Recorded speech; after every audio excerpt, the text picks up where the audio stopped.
नमस्ते दोस्तों, मैं प्रशांत। जैसा कि आज हम बात करेंगे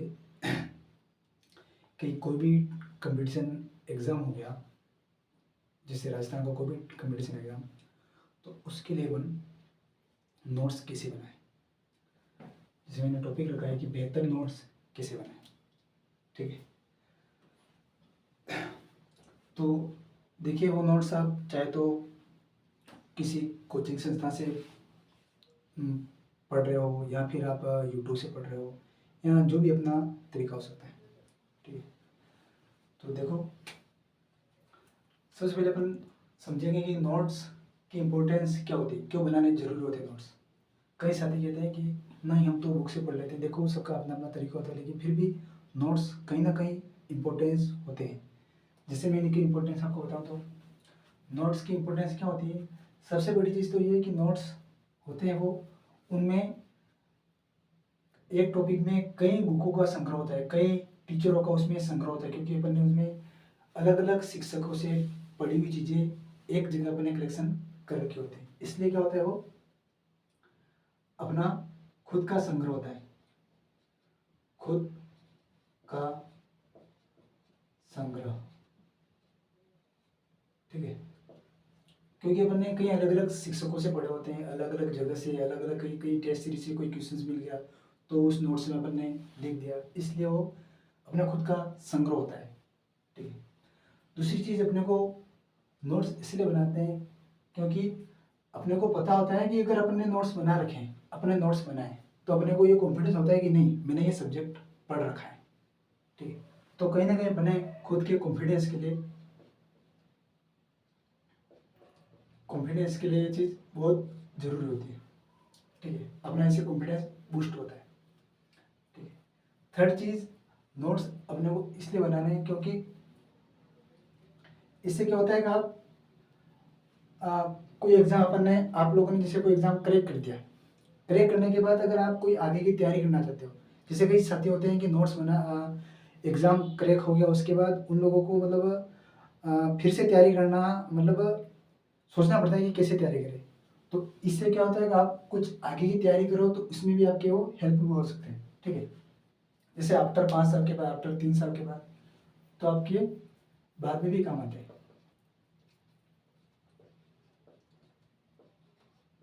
बाद में भी काम आते हैं। ठीक है, कितने भी साल के, जैसे 5 साल के बाद भी वो काम आ सकते हैं। ठीक है, दूसरी चीज़ आप उन नोट्स को समय समय पे अपडेटेड करते रहते हो, उनको टाइम टाइम पे आप उनको अपडेट करते रहते हो। कोई टॉपिक है उसमें कोई चीज़ अपडेट करनी है तो उन चीज़ों को आप टाइम टाइम पे अपडेट करते हो, इसलिए वो चीज़ आपकी अपडेट चीज़ होगी, अपडेट नोट्स हो गए। ठीक है,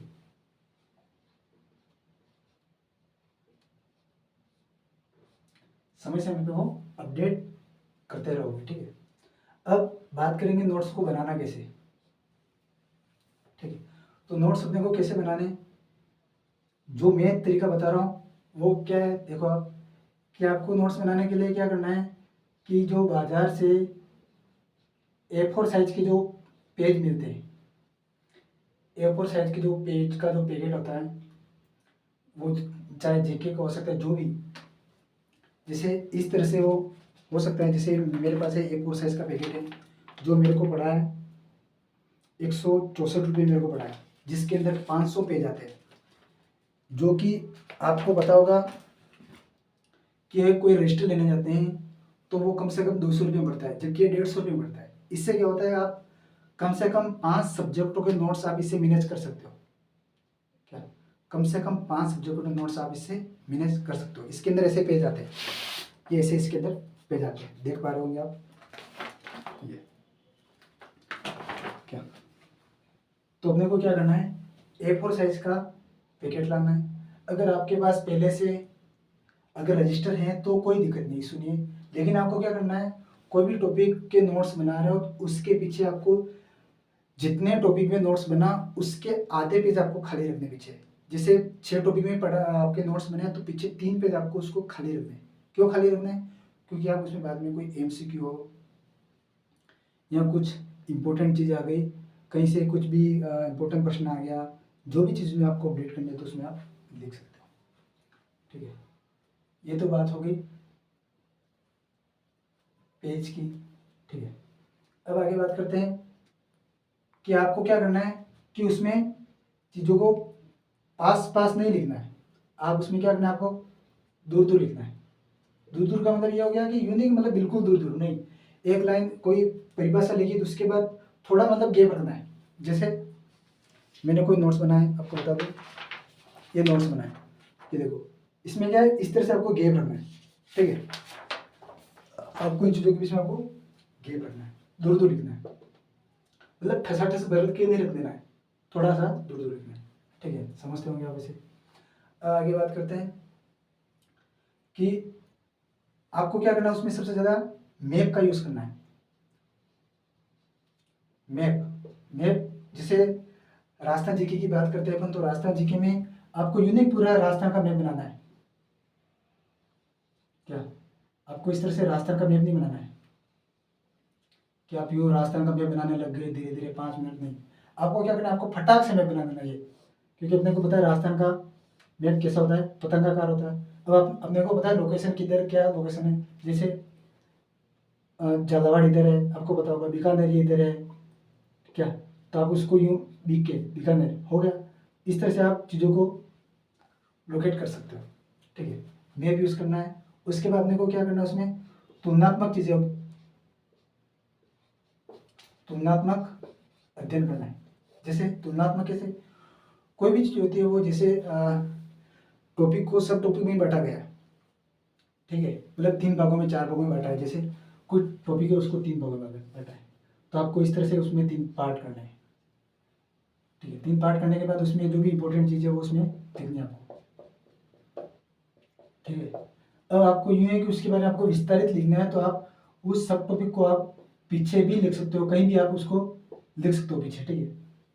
लेकिन जो इम्पोर्टेंट चीज़ है वो आपको तुलनात्मक रूप में ही आपको उसको लिखनी है। इससे क्या होता है कि चीज़ों को आप अच्छे से याद कर पाओगे। अब दूसरी बात, आपको कोई जैसे अपडेट करने वाली चीज़ें होती हैं, जैसे बता दूँ मैं आपको, समय समय पे आंकड़े अपडेट करने होते हैं। जैसे होता है कोई ऊर्जा संसाधन, ठीक है, ऊर्जा संसाधन, ऊर्जा संसाधन में कोई भी थर्मल पावर है, कोई भी हो गया, तो उसकी कितनी वो आउटपुट देता है, वो क्या कितनी ऊर्जा देता है, कितने आउटपुट उसकी रहती है, तो उन चीज़ों को आपको क्या करना है, ऊर्जा संसाधन है, या फिर जैसे कोई पशुधन है,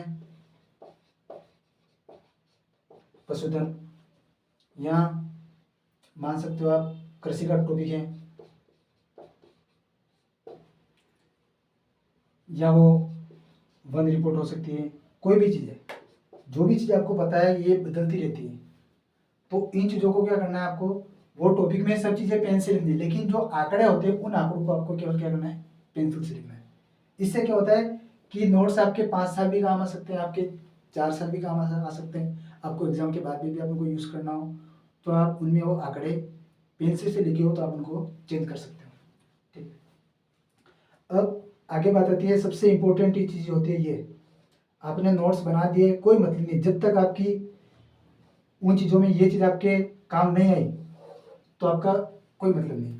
सबसे इम्पोर्टेंट चीज़ होती है रिवीजन। रिवीजन आपको कैसे करना है, अगर आप सप्ताह में 5 दिन पढ़ते हो तो आपको क्या करना है, 2 दिन आपको रिवीजन करना है, या आप 7 दिन पढ़ते हो तो आपको क्या करना है, 3 दिन आपको रिवीजन करना है।